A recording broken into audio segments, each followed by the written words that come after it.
Assalamualaikum warahmatullahi wabarakatuh. Salam sejahtera bagi kita semua.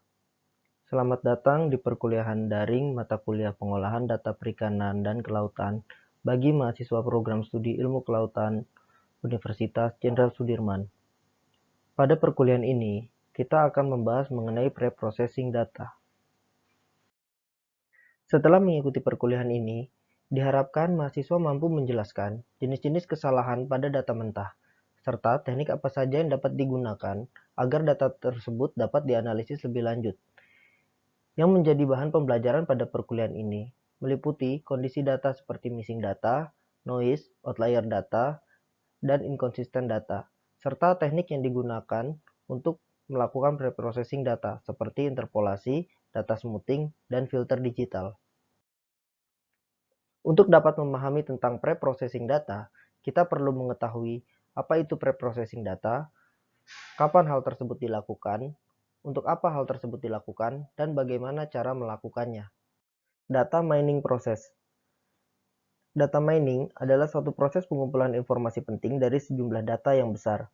Tahapan dari data mining meliputi pengumpulan data, preprocessing data, visualisasi data, dan analisis data. Proses pengumpulan data dapat dilakukan melalui pengukuran secara langsung di lapangan, yang biasa kita sebut sebagai data in situ, maupun menggunakan data sekunder yang kita peroleh dari pihak lain. Setelah data terkumpul, maka yang kita lakukan selanjutnya adalah pre-processing. Pre-processing atau preparation data adalah salah satu langkah atau tahapan yang dilakukan untuk membuat data mentah menjadi data yang berkualitas, sehingga dapat menjadi data input yang baik untuk data mining tools. Preprocessing data perlu dilakukan dikarenakan umumnya data yang diperoleh dari hasil pengukuran masih dalam kondisi yang kurang baik, seperti adanya data yang tidak lengkap, data yang masih tercampur dengan noise, maupun data yang diinput secara tidak konsisten. Sebelum kita membahas teknik dalam preprocessing data, kita perlu mengenali ciri-ciri data mentah yang harus dilalui tahap preprocessing data. Suatu data yang buruk, sebaik apapun pengolahannya, akan tetap menghasilkan kesimpulan yang buruk. Incomplete atau ketidaklengkapan data ditandai dengan adanya atribut data yang tidak terisi atau kosong. Hal ini dapat terjadi oleh beberapa sebab, yaitu nilai yang tidak tersedia pada saat data dikumpulkan, perbedaan pertimbangan waktu antara saat data dikumpulkan dengan saat data dianalisis, serta kesalahan manusia, hardware atau alat ukur yang digunakan, serta perangkat lunak yang digunakan dalam pengumpulan data. Perhatikan contoh data tangkapan ikan hasil monitoring enumerator. Pada data tersebut, terdapat data dan jenis kelamin yang tidak diinput. Untuk itu, kita perlu melengkapi lagi data tersebut. Apabila data tersebut dibiarkan kosong, maka kita tidak dapat menganalisis data tersebut berdasarkan jenis kelamin ikan yang tertangkap.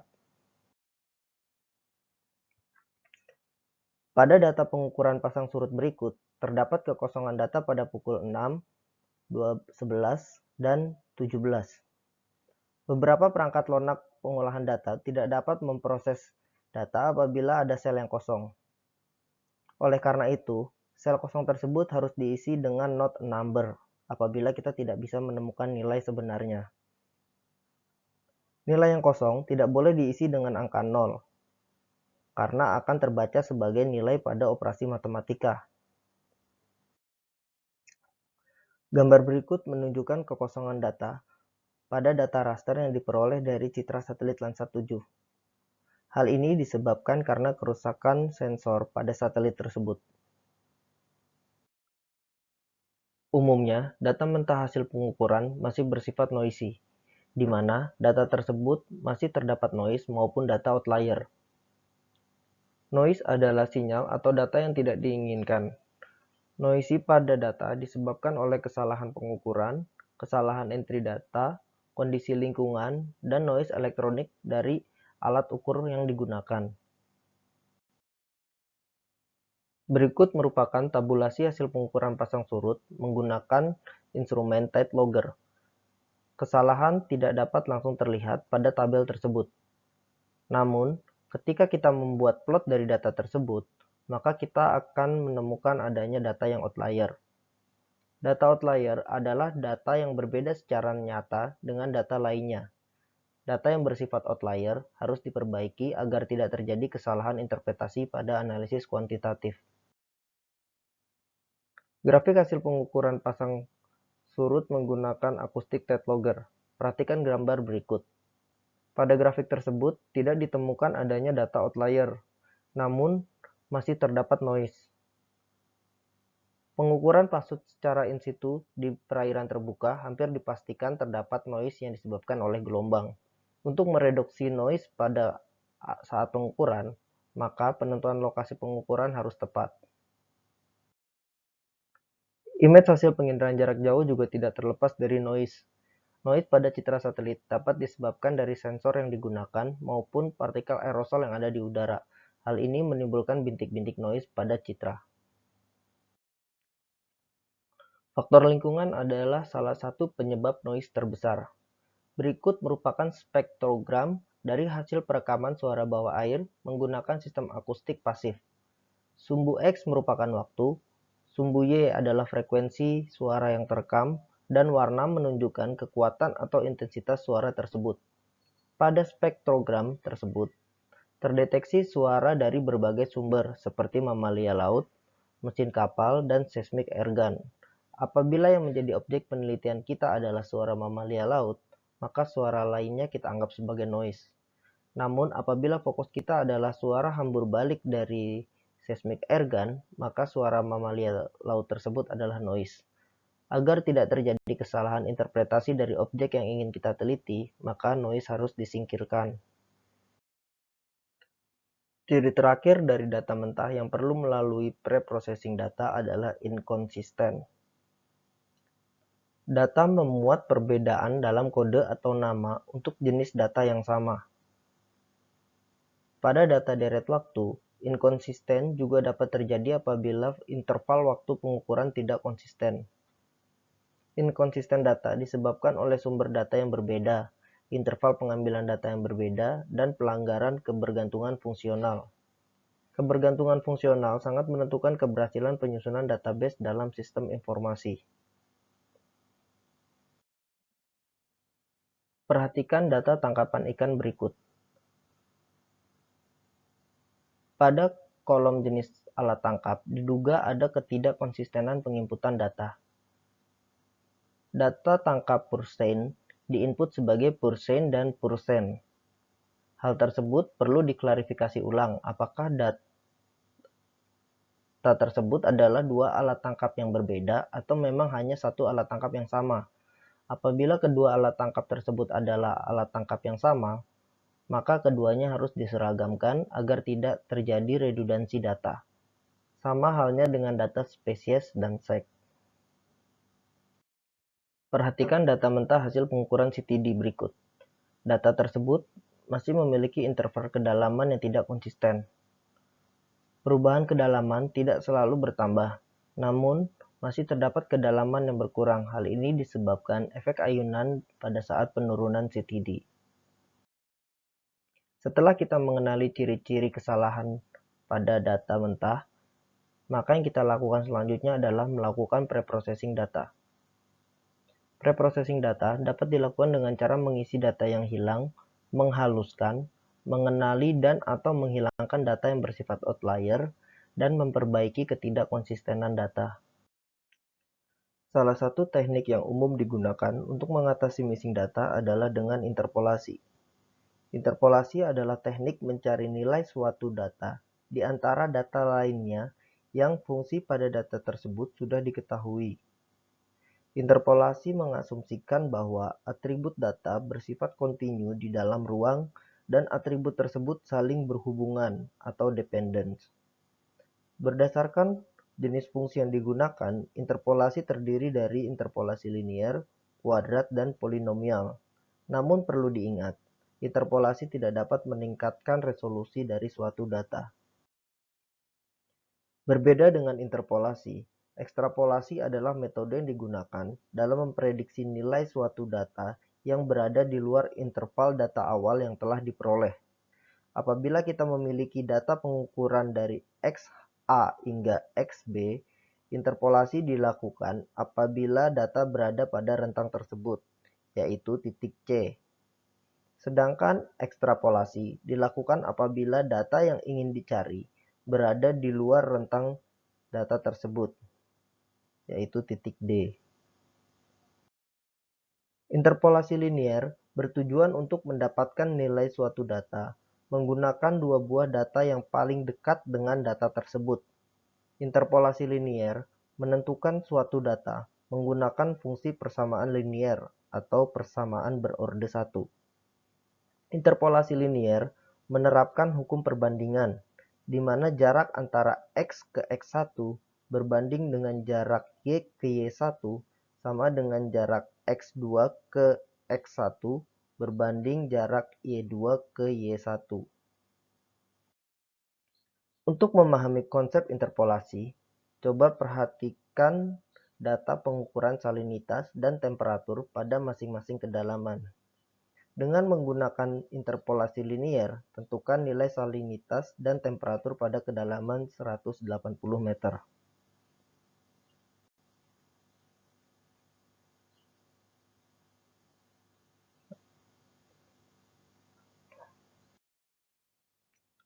Apabila plot data mendekati fungsi kuadrat, maka kita dapat melakukan interpolasi dengan fungsi kuadrat. Interpolasi kuadratik digunakan untuk mencari nilai suatu data menggunakan 3 buah data dengan pendekatan fungsi kuadrat.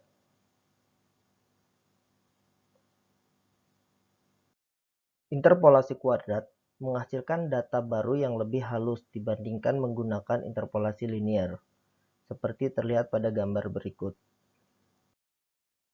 Interpolasi juga dapat dilakukan untuk pengolahan data spasial. Interpolasi pada data spasial dipergunakan untuk membentuk kontur dari beberapa titik pengamatan. Teknik ini berguna untuk pembuatan peta batimetri, peta sebaran parameter lingkungan seperti suhu dan salinitas. Berikut adalah contoh proses interpolasi pada data spasial. Data titik-titik stasiun pengamatan dalam format XYZ digunakan sebagai input proses interpolasi dan akan menghasilkan penta kontur yang menggambarkan nilai-nilai dari data hasil interpolasi. Metode berikutnya adalah data smoothing. Data smoothing berguna untuk menghilangkan noise pada sekumpulan data fluktuatif. Data smoothing dapat dilakukan dengan teknik moving average, filter digital, maupun trend model. Teknik yang paling umum dan mudah digunakan adalah moving average. Teknik ini memperhalus data dengan cara menggantikan nilai data tersebut dengan rata-rata dari beberapa nilai data di sekitarnya. Beberapa data berurutan yang telah ditentukan atau kita sebut sebagai window dirata-ratakan lalu kemudian menggeser window tersebut di sepanjang data. Teknik ini berguna untuk menghilangkan variasi data yang tidak signifikan dari satu titik ke titik berikutnya. Berdasarkan jumlah prosesnya, moving average terdiri dari single moving average dan double moving average. Perhatikan dua buah grafik berikut. Grafik di atas menunjukkan plot dari data mentah hasil pengukuran. Pada data tersebut, grafik terlihat kasar dan masih terdapat noise. Pada data mentah tersebut, kemudian dilakukan moving average untuk menghilangkan data yang tidak signifikan. Hasil dari plot data yang telah melalui moving average terlihat lebih halus, seperti pada gambar bawah.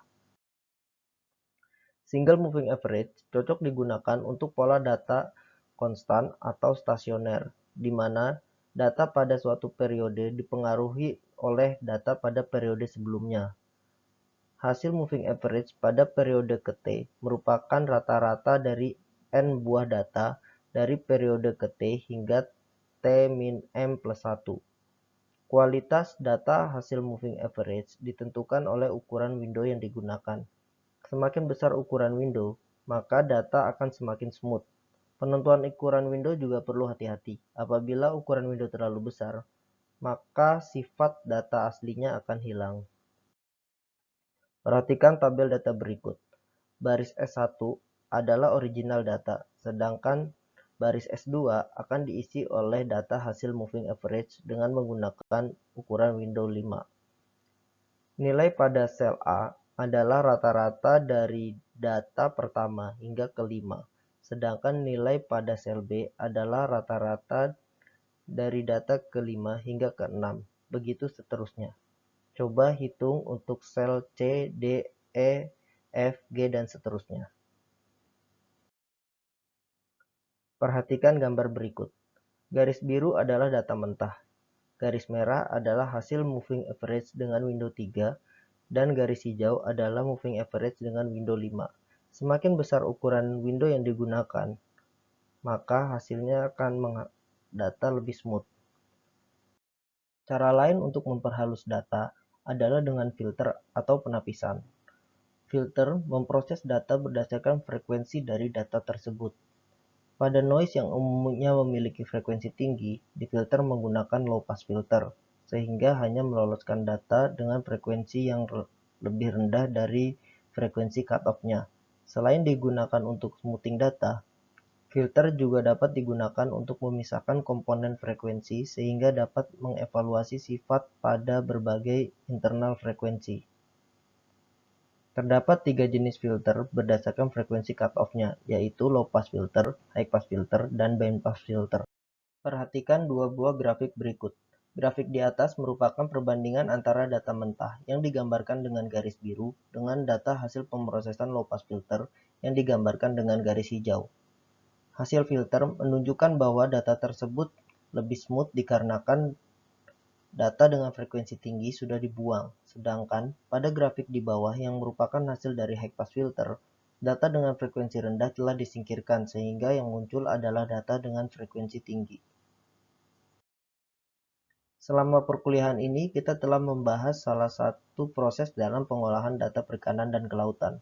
Bagaimana cara menangani data hasil pengukuran agar dapat kita analisis lebih lanjut sehingga memberikan informasi yang tepat dan akurat. Apabila ada pertanyaan, silahkan ditanyakan pada kolom komentar. Saya ucapkan terima kasih atas perhatiannya. Akhir kata, wassalamualaikum warahmatullahi wabarakatuh.